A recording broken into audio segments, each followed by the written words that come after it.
저와 여러분이 연결식 교도하겠습니다. 이것은 아모스 아들 이사야가 본 유다와 예루살렘에 관한 말씀입니다. 마지막 날에 여호와의 성전이 있는 산이 산들의 머리 위에 솟고 언덕들보다 높이 솟아 모든 민족들이 그리로 몰리듯이 몰려오면서 많은 백성들이 오면서 말할 것이다. 자, 올라가자. 여호와의 사도로 야곱의 하나님의 집으로 그분이 우리에게 그분의 길을 가르쳐 주실 것이니 우리가 그분의 길을 걸어가자. 율법이 시온에서 나오고 여호와의 말씀이 예루살렘에서 나온다. 그분이 민족들에서 재판하시고 많은 백성들을 진대에 판결하실 것이니 그들이 자기 칼을 쳐서 생기를 만들고 창을 쳐서 낫을 만들 것이다. 민족이 민족에 대하여 칼을 들지 않으며 군사훈련도 다시는 하지 않을 것이다. 5절 같이 공독합니다. 시작. 야곱의 조가 와서 여호와의 빛 가운데 걸어가자. 아멘.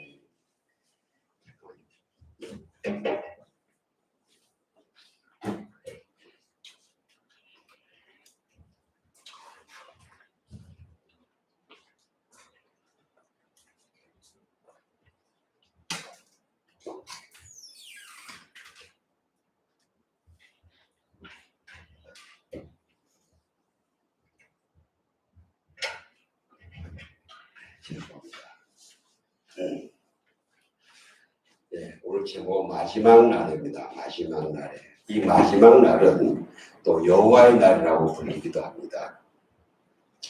잠언 29장 18절에 보면요, 묵시가 없으면 백성이 방자에 행하거니와 율법을 지키는 자는 복이 있다 했습니다. 여기서 묵시는 비전이라고 번역이 되기도 하고 또 하나님의 계시라고도 번역이 됩니다. 그러니까 이 묵시는 사람이 자신의 전체를 걸고 굳게 잡을 수 있는, 굳게 잡아야 되는 그런 비전, 꿈, 소망입니다. 어떤 바람과 파도가 와도 휩쓸리지 않고 자기를 지켜나갈 수 있는 그런 비전과 꿈과 소망입니다. 반석이고요, 기둥이고 등대의 역할을 할 수 있는 겁니다. 근데 그 비전이 하나님의 계시로 하나님의 약속으로 온 것이라야 된다는 것입니다. 우리를 하나님께 내리고 거기서 하나님도 성장해서 줄기를 내고 잎을 내는 것이라야 됩니다. 여러분 버킷리스트라는 그 이야기를 아실 겁니다. 사람들이 자기 인생에서 꼭 이루어보고 싶은 그 리스트를 만들어가지고 그걸 열심히 하나씩 이루는 그 이야기인데, 이 버킷리스트를 만들어 놓고 잘 이룬 사람들을 보고 우리 다 부러워합니다. 어떤 사람은 남미도 여행 가고 다 해보죠. 그런데 그들의 꿈들은 뭐냐면요, 하나님과는 관계없는 게 많습니다. 자기 개인의 세상적인 소망입니다. 우리가 부러워할지언정 그들이 그걸 찾아가는 그 열정은 배워야 되겠지만 그것에 이룬 그 자체는 다 지나가는 것입니다. 영원한 것 아닙니다. 잠언 29장에서 말하는 묵시는 그런 것 아니고요, 하나님으로부터 오는 것, 영원한 가치 있는 것. 그래서 율법을 지키는 자는 뭡니까? 그 하나님의 말씀을 존중하고 먹고 마시면서 그 말씀 따라서 이루어 나가는, 거기서 오는 비전을 잡는 그것은 복이 있다고 해요.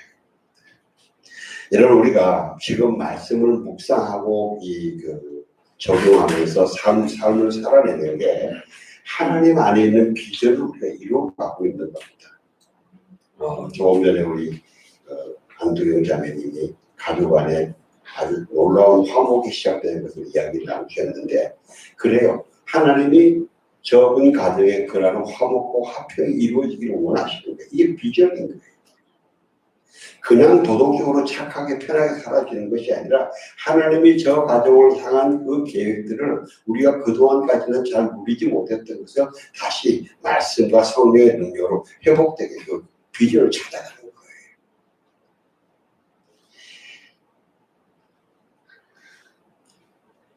이 묵시, 이 비전에 대해서 보면요, 요엘 선지자가 BC 한 800년경, 그게 지금 우리 오늘 보는 이사야보다 100년 더 전에 예언 활동하시던 그 전에 남유다에 대한 마지막 날 여호와의 날을 선포합니다. 그러니까 남유다가 멸망하기 전에 250년 전에 멸망을 예언을 하시는 거예요. 이 마지막 날, 이 여호와의 날은요, 유다의 죄에 대한 하나님의 철저한 심판의 날, 무서운 날입니다. 그런데 우리 그리스도인 우리에게는 하나님의 백성에게는요, 그렇게 무섭기만 한 심판의 날이 아닙니다. 바로 그날은 하나님의 더 근본적인 헤세드, 결코 실패하지 않는 그 하나님의 사랑, 긍휼이 우리 가운데 살아나는 그런 날입니다. 여러분 이 마지막 날은 끝까지 하나님을 무시하고 배척하는 자들의 철저한 심판의 날인데, 끝까지 우리가 하나님을 붙들고 나아가는 우리에게는 회복과 완전 자유와 이 평강의 날입니다.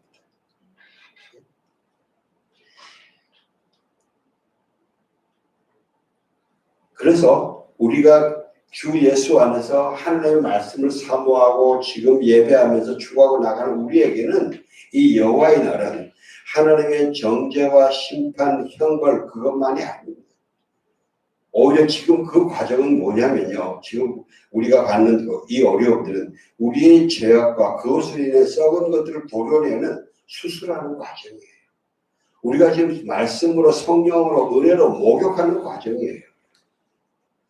저와 여러분의 눈이 열려서 우리가 지금 당하는 이런 어려움들이 하나님이 우리 속에 있는 불순물을 거두어내는 그런 목욕하는 과정인 것이 보여지시길 주의 이름으로 축원합니다. 그럼 우리가 짜증 안 낼 수 있어요. 힘들지 않을 수 있어요. 결국은 용서하시고 치유하시고 회복하시고 번창하게 하시는 게 이게 하나님의 꿈입니다. 근데 이 예언이 이 요엘서를 통한 요엘서 그렇게 유다를 향한 회복을 이 선언하고 난 다음에 요엘서 2장 28절에 이른다. 그 후에 내가 내 영을 만민에게 부어주리니 너희 자녀들이 장래일을 말할 것이며 너희 늙은이들은 꿈을 꾸며 너희 젊은이는 이상 환상을 본다 그랬습니다. 성령을 부어주시다. 성령을 부어주세요. 그럼 너희 자녀들은 장래일을 말할 것이다. 여러분 예수님이 12살 때에 그 예루살렘에 올라가셨다가 부모님 하고 떨어져 있다가 부모가 다시 3일 후에 찾아가니까 예수님이 어디 계셨습니까? 성전에서 학자들하고 막 이야기를 하는데 그 노인 학자들이 다 놀래요. 이 어린아이가 어떻게 이렇게 지혜와 총명이 넘치냐. 성령의 충만하면 그렇게 된다는 거예요. 우리 아이들이 성령의 충만하면 우리 아이가 이렇게 지혜와 총명이 넘친다는 거예요. 전 여러분의 손주들이 다 그렇게 되시길 주의 이름으로 축원합니다. 그리고 너희 늙은이는 꿈을 꾼다 그랬어요. 꿈을 꾼다. 우리 여기는 부모님들은 주 안에서 꿈을 꾸시길 바랍니다. 주 안에서.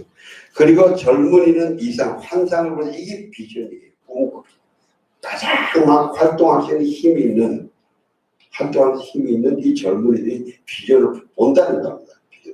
이게 언제 보니까 성령이 임하면요.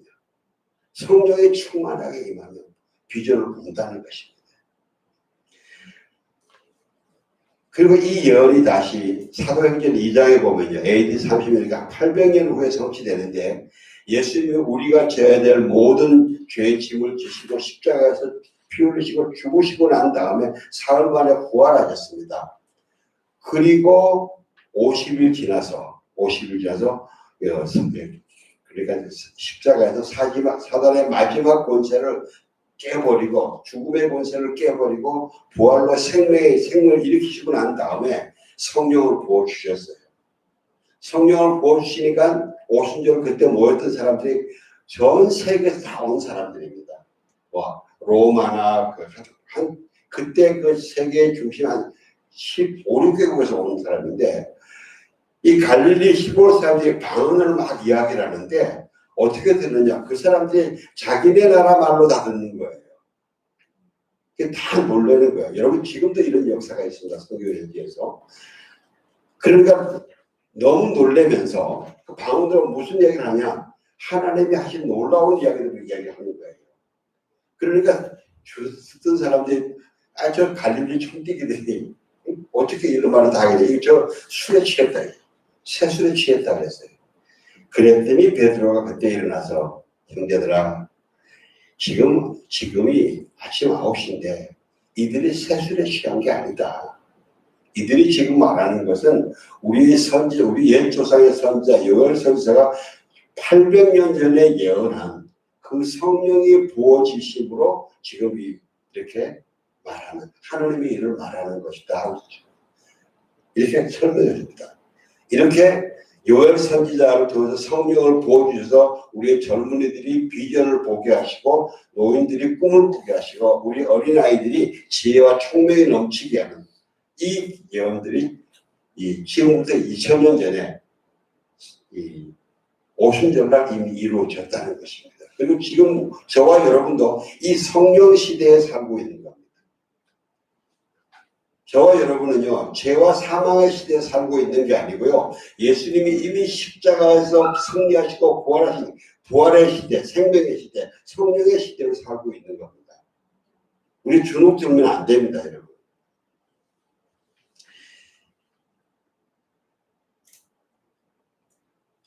사랑하는 성도들, 우리가 좀 더 나아가기 전에요, 이 두 가지를 우리 각자의 가슴에 분명히 새겨야 될 걸 말씀드리고 싶은데, 먼저는요, 우리 하나님은 영이십니다. 하나님 영이셔서 시간과 공간의 제한을 받지 않습니다. 우리 사람들은 육신이 있기 때문에 시간과 공간의 제한을 받습니다. 그러다 보니까 이 시간과 공간의 제한을 받지 않는 하나님의 능력을 잘 이해하지 못합니다. 잘 이해하지 못하게 잘 믿지를 못합니다. 아니 그 몇천 년 전에 우리로 보면 지금 그 요엘 선지자가 2800년 전이에요. 2800년 전에 우리도 알지도 못한, 한번 보지도 못한 그런 그 민족에게 그렇게 말씀하신 게 지금 우리에게도 맞겠냐? 우리도 맞겠냐? 그러다 보니까 잘 믿지 못해요. 그러나 여러분, 하나님의 약속과 뜻은, 우리의 성경은 창세기서부터 끝까지 지금 우리에게도 바로 적용을 합니다. 어떻게 적용하냐? 성령님이 적용하십니다. 저와 여러분이 예수 그리스도를 구세주로 영접하는 순간 내 안에 들어와 계신 하나님의 영, 예수님의 영, 성령이 그렇게 역사해. 그 옛적 것을 가져오고 미래 것도 가져오시면서 하나님께는, 우리에게는 과거, 현재, 미래가 있지만 하나님께는 과거, 현재, 미래가 없습니다. 다 통됩니다. 그걸 다 가지고 오시는 겁니다. 그래서요, 우리가 나의 유한성, 우리는 시간과 공간의 제약을 받고, 특별히 이성과 지성에서 경험의 제약이 있지 않습니까? 여기에 묶이지 마시길 주의를 축원합니다. 성령과 함께 마음껏 이렇게 15분 초월하여서 달리신 저와 여러분이 되시. 이게 그리스도인의 축복이고 약속입니다. 그 다음에 두 번째는 그 능력과 축복을 마음껏 누릴 수 있는 핵심이 뭡니까? 성령입니다. 성령의 충만. 우리가 보면요, 말씀을 읽으면서도 성령의 도우심으로 읽는 사람이 있고 이성과 지성으로만 읽는 사람이 있어요. 우리가 보면 전혀 또 어떤 사람은 지성 한 30%, 성령 한 70%, 어떤 사람은 이성, 지성 80%, 성령 한 20% 이렇게 막 혼돈돼서 섞여 있습니다. 근데 우리가 어떻게 하든 가능한 한 열심히 말씀을 성령으로 읽고 성령으로 묵상하고 성령으로 이해하고 성령의 도우심을 따라 하도록 우리가 열심히 성령 충만을 강구해야 됩니다. 여러분, 다른 어떤 것보다 성령 충만을 추구하시기 바랍니다. 돈 좀 손해보더라도 성령은 손해보지 마세요. 별로 아멘 안 하시네. 예, 돈은 손해보더라도 성령을 손해보지 마세요. 더 본질적이고 더 아름다운 것이기 때문입니다. 그래서 우리가 성령 충만으로 말씀을 묵상하면서요, 말씀의 계시가 더 깊어지고 더 풍요로워질 수 있습니다. 그래서 성령의 인도하심으로 성령과 함께 우리가 찬양하십시오. 성령과 함께 찬양하시면요, 이스라엘의 찬양 가운데 거하시겠다는 하나님의 영광의 임재가 우리 충만하게. 지금 있지 않습니까? 지금 아까 말씀을 안 드렸습니다만 정부에서는 찬양도 못하게 합니다. 크게 하지 마라. 조그맣게 하라. 마치 지금 이 북한의 지하교회에서 우리 그리스도인들이 밖에 나가면 안 되니까 입을 이렇게 막고 이렇게 찬양하는 거예요. 이 중요한 찬양을 못하게 합니다. 여러분 그래서 마스크를 쓰시고 하시더라도 정말 마음으로 성령으로 찬양하시기 바랍니다. 성령으로 찬양하셨어요. 여러분의 가슴이 뜨거워지고 하나님의 거룩한 임재가 생생하게 느껴지도록 그렇게 찬양하시기 바랍니다. 그리고 성령 충만으로 기도하며 우리가 예배할 때마다 하늘의 문을 여소서하고 우리가 기도하지, 하늘 문을 열어달라 기도하지 않습니까? 우리도 기도도 그렇습니다. 기도하면서 하늘 문이 열리는 걸 보는 게 우리 꿈에서 소원입니다. 우리가 이 하늘 문을 열게 하신 것이 우리가 성령을 깊게 기도할 때에 하나님의 문을 열어주시고 임재하세요. 저와 여러분 그렇게 여러분 우리가 이 코로나 시대에 막 여러 가지 핍박이 올 때에 말씀과 성령을 더욱더 뜨겁고 깊게 추구하시는 저와 여러분, 그래서 우리가 이 어려운 현실을 이겨나가는 저와 여러분이 되시기를 기도합니다. 예, 그래서 우리는 지금요 이사야가 본격적으로 예언 활동하기 전에 하나님의 기본 마음이 어떠신지, 이사야를 불러서 우리에게 보내시는 마음이 어떠신지 이스라엘에게 알려주어서 어떻게 하든 이사야가 예언할 때에 가능한 한 많은 사람들이 하나님께로 돌아와서 징벌로 가지 말고 하나님의 치유와 용서와 치유와 회복을 경험하게 하려고 지금 이 하나님 아버지의 마음을 가르쳐주고 있습니다. 우리 지난주에는 여호와 하나님 그랬습니다. 너희는 내 아들이요 내 딸이다. 나 여호와는 너희 아버지다. 그런데 왜 너희가 지금 매 맞고 병들고 그렇게 상처투성이냐? 너희가 지금 상태로 재물을 가지고 제사를 가지고 하는데 소용없다. 내가 안 듣는다. 내가 너희 기도를 안 듣는다. 너희 지금 그런 상태로 해서는 날 기도를 안 듣겠다. 그래서 오라 우리가 변론해보자. 우리가 한번 이야기를 해보자. 마음 탁 터놓고 한번 이야기를 해보자. 너희가 나 여호와와 마음 터놓고 이야기를 하면, 마음 닫고 이야기하면요 미안합니다, 안 됩니다. 마음 터놓고 살짝 열고 아무리 부끄러운 것이 있어, 아무리 아픈 게 있어, 마음을 열고 여호와 하나님과 이야기하면요 내가 너희 죄를 씻어주고 너희 상처를 씻어주고 너희를 회복시켜주고 다시 일으켜주시겠다.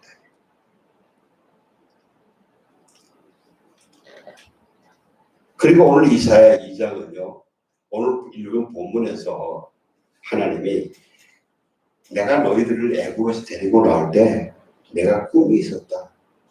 내가 비전이 있었다.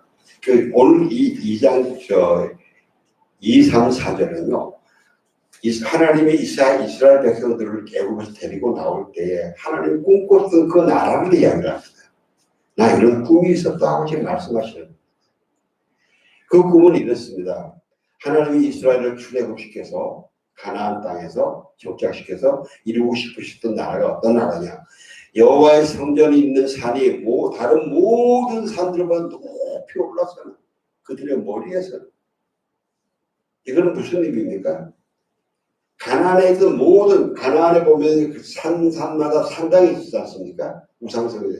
그 모든 것들이 여호와의 임재와 그 영광 앞에 다 사그러져 버리고 무너져 버리고 그 모든 꼭대기에 오직 여호와 하나님의 산만, 성전이 있는 산만 쭉 서는 겁니다.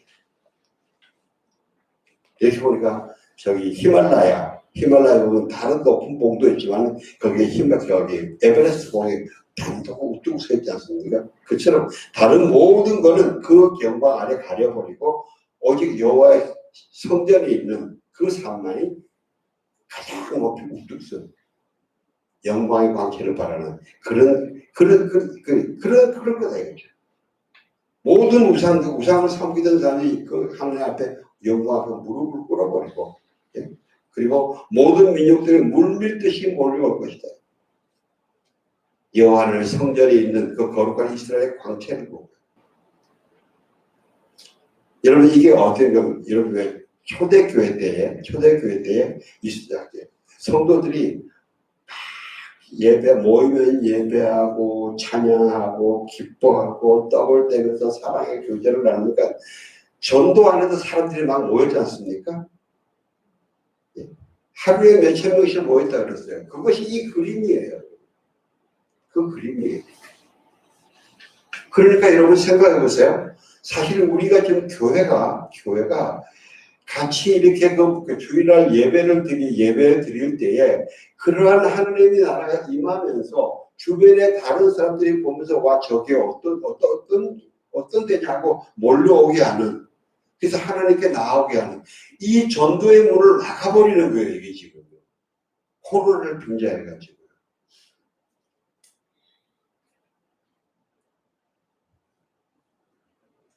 그들은 코로나 방역 때문에 그렇다는 거예요. 물론 그것도 있습니다. 그런데 거기에 비해서 너무 과하게 하는 거는요. 그 자체를 지금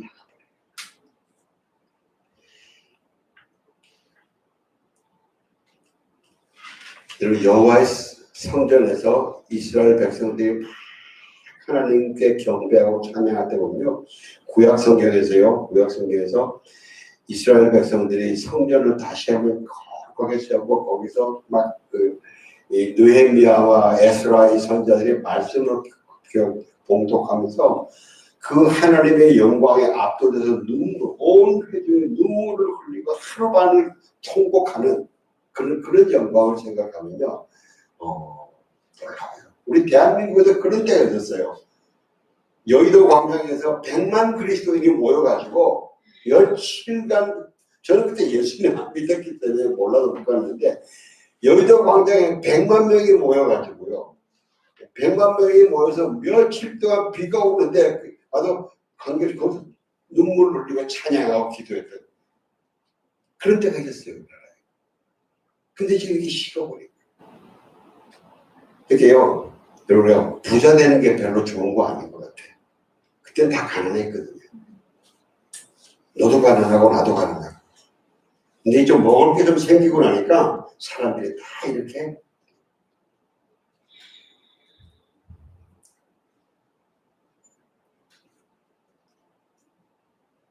그러면서 그들이 서로 오면서 외친다. 아까 우리 창세했죠. 오라 우리가 여호와의 산에 올라. 오라 우리가 여호와의 산으로 가자. 야곱의 하나님의 집으로 가자. 우리 옛길을 버리고 우리가 옛날 섬기는 우상들을 다 버리고 그게 신들이 아니더라 이거죠. 여호와 하나님의 길로 가자. 왜? 율법은 시온에서 나오고 여호와의 말씀이 예루살렘에서 나온다 말이죠. 우리가 옛날에 섬기던 신, 그거 우리한테 말이나 했냐? 아니다. 눈으로 보냐? 눈도 없지 않냐? 냄새도 못 맡지 않냐? 그건 그냥 신이 아니고 그냥 돌덩어리였다. 돌덩어리 나무덩어리다. 이 여호와 하나님은 참된 신이다. 일상적으로. 여호와 하나님은 참된 하나님이시고 말씀하시고 행동하시고 보호하시고 공급하시는 그 여호와께로 가자 하면서 몰려온다는 거예요. 거기에서 삶이 어떤 삶입니까? 여호와의 말씀에 따라 의롭고 정직하고 공평한 재판과 중재와 판결이 있다. 그러다 보니까 더 이상 싸움이 없어요. 갈등이 없어요. 경쟁과 다툼이 없고 전쟁 훈련 안 한다는 거예요. 칼을 가지고 쟁기를 만들어요. 칼 더 이상 필요 없어요. 쟁기가. 무기로 농사, 창으로 낫을 만들고 이거 무기로 농사 기구로 만드는 거예요. 그러니까 여러분 그리스도의 가정 안에 갈등과 싸움이 있어야 돼요? 없어야 돼요? 있으면 안 돼요. 빨리 화목해야 돼요. 그래서 성경에 그러지 않습니까? 화를 내도 해를 넘기지 말라고요. 그날은 다 풀어요. 교회 안에 분열이 있으면 되겠어요? 교회 안에 싸움이 있으면 안 돼요. 왜? 하나님의 꿈에 반하는 거기 때문에.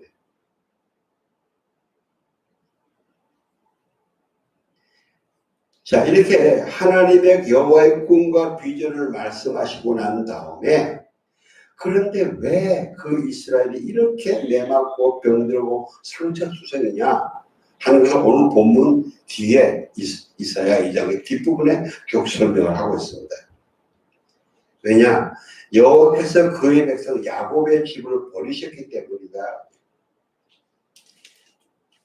왜 버리셨냐? 그들에게 동방풍속이 가득하기 때문이다. 동쪽에서 온 미신들이 가득하기 때문이다.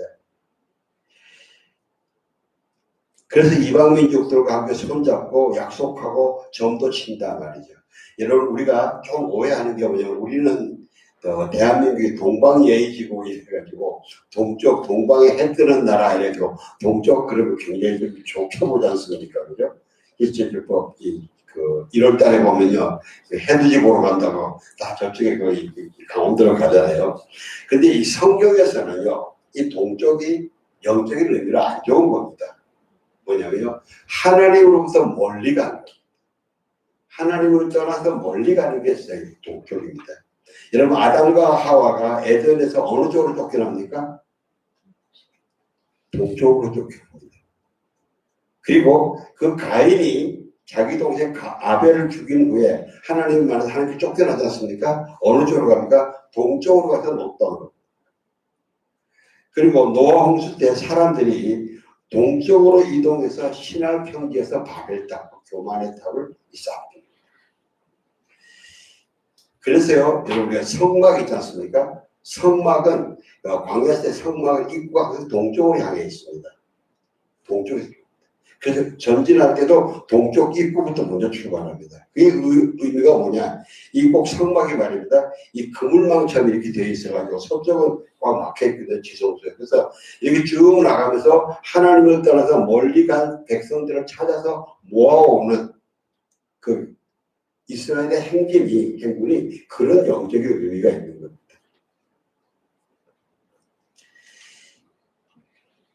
하나님 말씀하신다. 그런데 그 동방의 길이 말입니다. 동방의 길이 은과 금과 보석이 가득했다. 또 말과 병거도 가득했다. 힘도 권세도 크다. 그러면서 우상들도 가득하다. 우상도 가득하다. 너희들이 그 은과 세상의 은과 금과 보석, 말, 병거, 권세에 속이고 유혹받아서 그걸로 자꾸 달려가는데, 그것은 미안하지만 하나님부터 멀리 가면서 결국 멸망의 길로 가는 거다.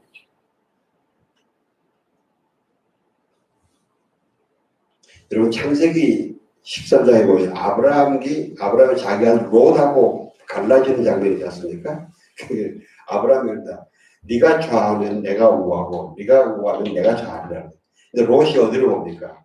그 요단들을 보니까 아주 물도 많고, 그러니까 이 에덴 동산, 하나님의 동산 같더라고 갑니다. 그게 어느 쪽이 됐어요? 그것이 동쪽입니다.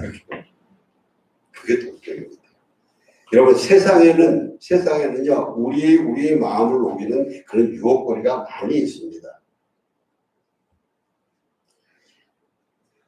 그러시면서 하나님 말씀하십니다. 여호와의 날이 반드시 있다. 여호와의 날이 반드시 있다. 여호와께서 땅을 흔들기 위해 일어나시는 날이 반드시 있다. 그날에는 그 화려해 보이던 은, 금, 보석, 그 강해 보이던 말, 병과 다 쓸어버릴 것이다. 심판의 날이기 때문에. 그 모든 것들은 여호와의 두려운 얼굴과 위엄과 광채에 녹아내려 버린다. 그러면서 그랬습니다. 인간의 오만한 눈이 감기고 사람들의 거만함이 꺾일 것이고 그날에 여호와 그분만 홀로 드높아지실 것이다. 이걸 두 번 강조해서 말씀하십니다. 사람의 거만이 땅에 떨어지고 인간의 오만은 낮아질 것이다. 그날에 여호와 그분만이 홀로 드높아지신다.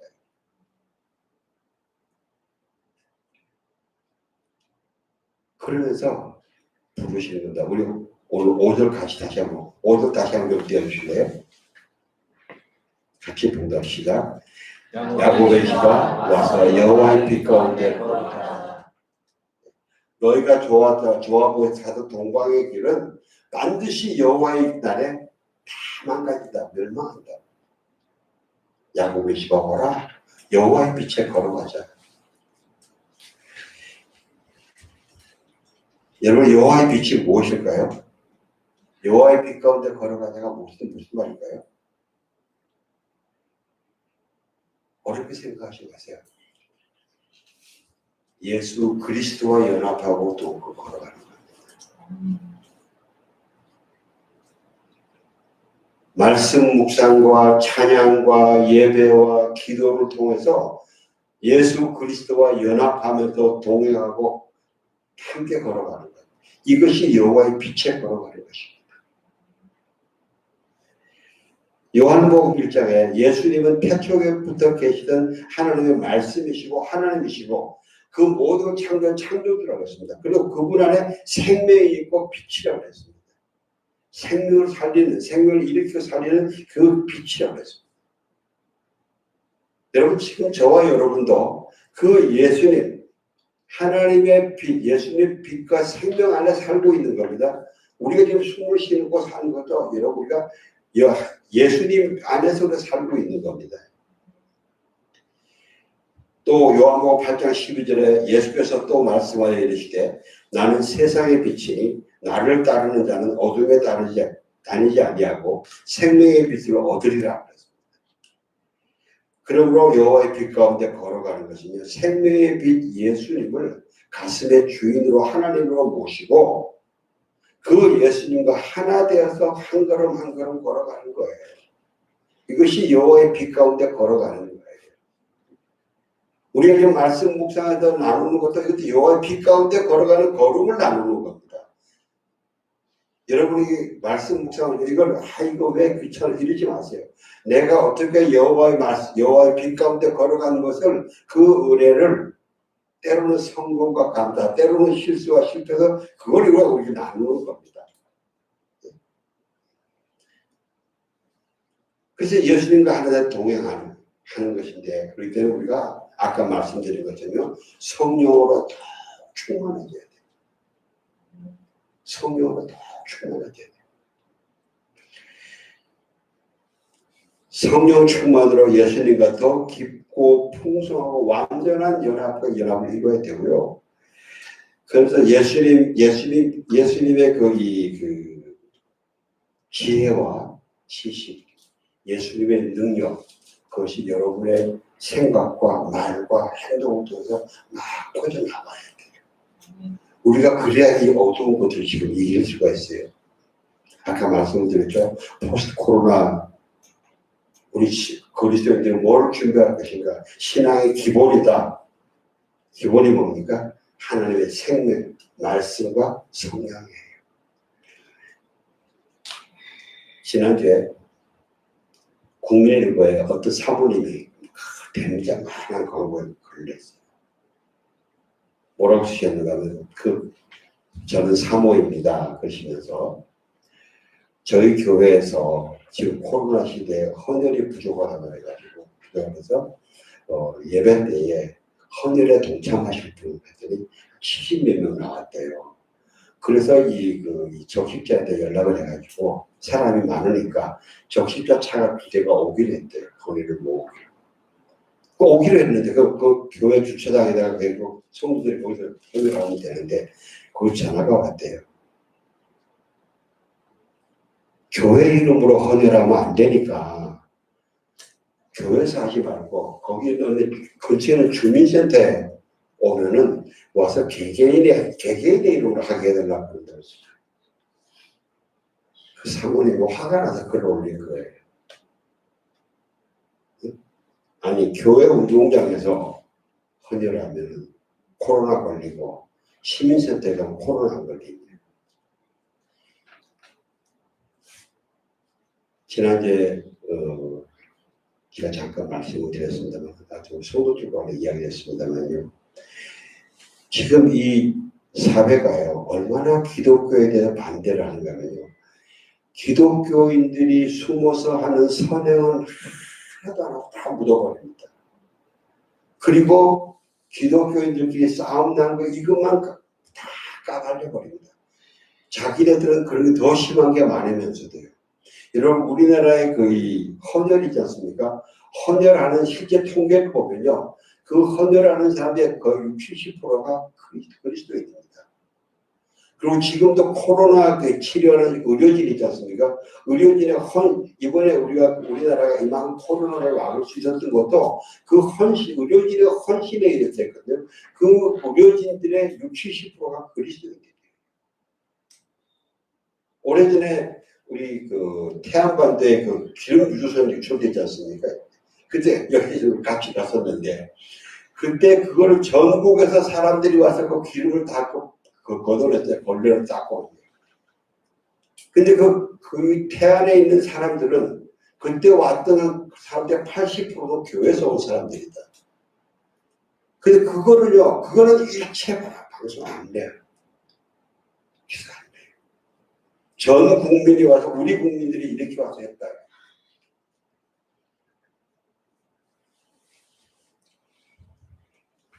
여러분 지금 우리 주위에 우리에게 지금 이렇게 예배를 이렇게 마음대로 못하게 영적 활동을 못하게 하는 이것도 그렇지만 우리 교회를 향한 그 예수를 믿는 사람들을 향한 이 교묘한 이 시기와 질투와 핍박은요 이야기가 굉장히 다양하게 많습니다. 지금 더 심해졌다는 거죠. 그래서 지금 어느 때보다 우리가 예수님의 지혜와 능력과 생명과 평강과 기쁨으로 가득 차지 않으면은 우리가 이걸 헤쳐나가기 어려워요. 그런 상황입니다. 사랑하는 성도 여러분, 마지막 날 여호와의 날은 반드시 있습니다. 세상의 교만과 악과 폭력과 거짓은요 여호와 앞에 반드시 드러나서 멸절되는 날이 있습니다. 자기들이 아무리 강한 척하고 지혜로운 척하고 우리를 속이면서 하더라도요 그들의 마지막 결국은 반드시 있습니다. 하나님은 하십니다. 그러나 저와 여러분에게는 우리가 끝까지 참고 나가면 그날은 하나님의 비전과 꿈이 이루어지는 날입니다. 우리 함께 여호와의 빛 가운데 걸어갑시다. 기도하겠습니다. 하나님